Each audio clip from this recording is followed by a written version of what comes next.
PC that you have, they're all gonna be enabled, and you're gonna be able to edit mostly all of of your video files. However, if you do have some of the video files that require like codecs, I recommend installing the K-Lite codecs.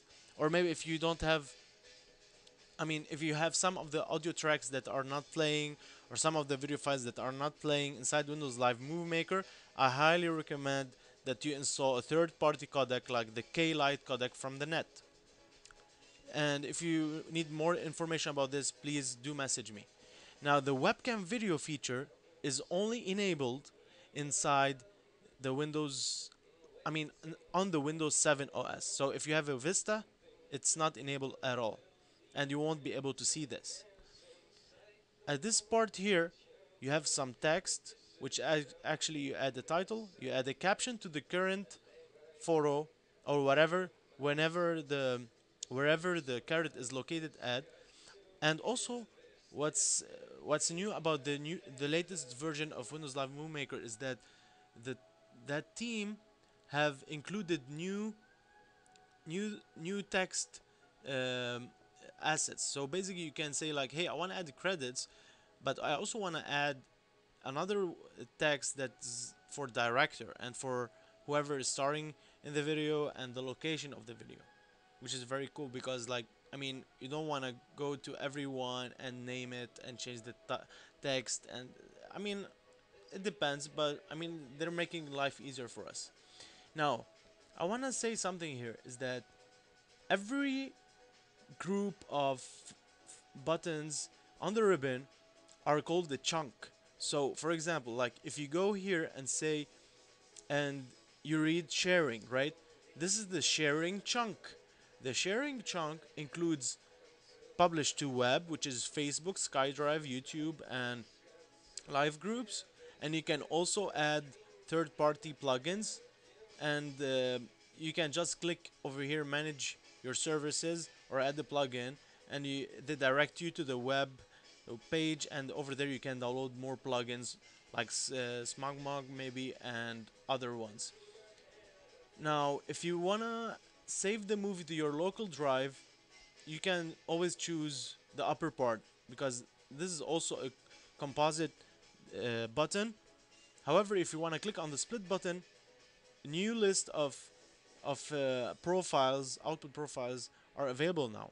Especially that the create custom settings is the new feature that got implemented by the Windows Live Movie Maker team.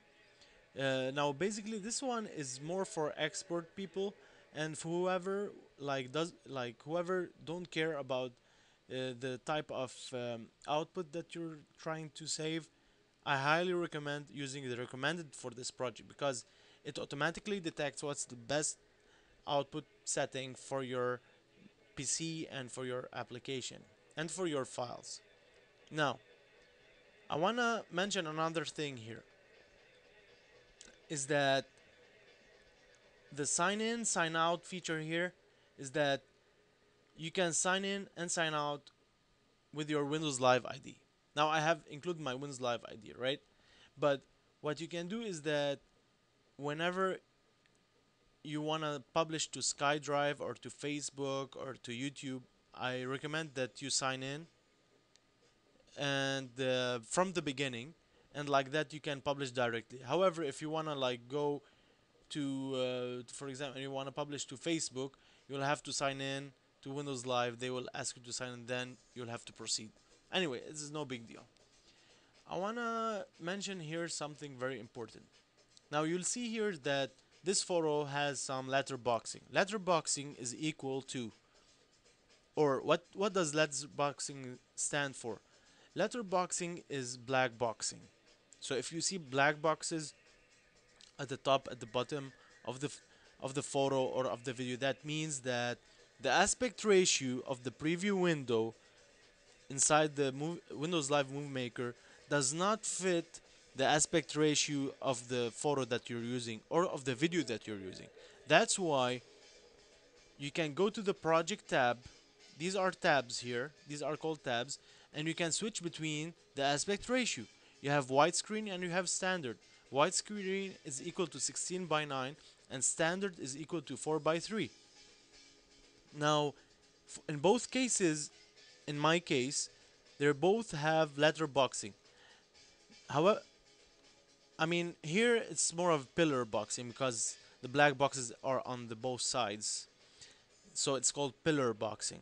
This one is called letterboxing.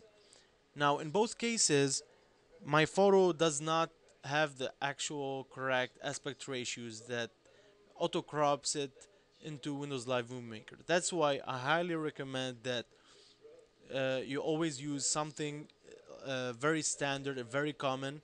Um, Mostly they're on the devices like camcorders and digital cameras out there in the market.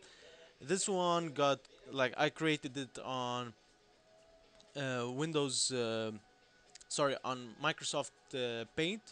So it's just like a custom photo that I didn't respect any of the dimensions inside this project. Anyways, um, let's go ahead and show you some of the stuff that you can do with the Windows Live Movie Maker. Now, before I proceed, I want to say that I have added a photo here and I have added a soundtrack. Now, let's try to add a video file. So, a video file, I'm gonna add here a 720p video file. This video file is actually a 720p and is supposed to be auto cropped inside Windows Live Movie Maker since it fits the 16 by 9 aspect ratio, like you're seeing here. So you don't have any letterboxing and you don't have any pillar boxing, which is very cool. Now, what I'm gonna do is that I'm gonna replace the audio inside the video with the audio of the soundtrack that I've added. That's why. Oh, there's a black texture here. I guess there's some bug here, but no big deal. It's not gonna show up in your final output version. So what you can do now is that you should go and select and click on project, and you click on audio mix over here, and you see this slider. This slider is actually the slider that allows both audio from the soundtrack and from the video. That's why what we need to do now is that we need to move it to the far right. Like this, you'll only hear the sound from the soundtrack, and you will no longer hear the audio from the video. Another thing to verify is that you do have the correct volume setting of the audio in the soundtrack. So you go to the Music Tools Options Tool tab, uh, Music Tools Options tab, and you click on the Music Volume button and you slide it to the maximum. However, if you prefer to not have a high volume of music, you can like reduce it like this.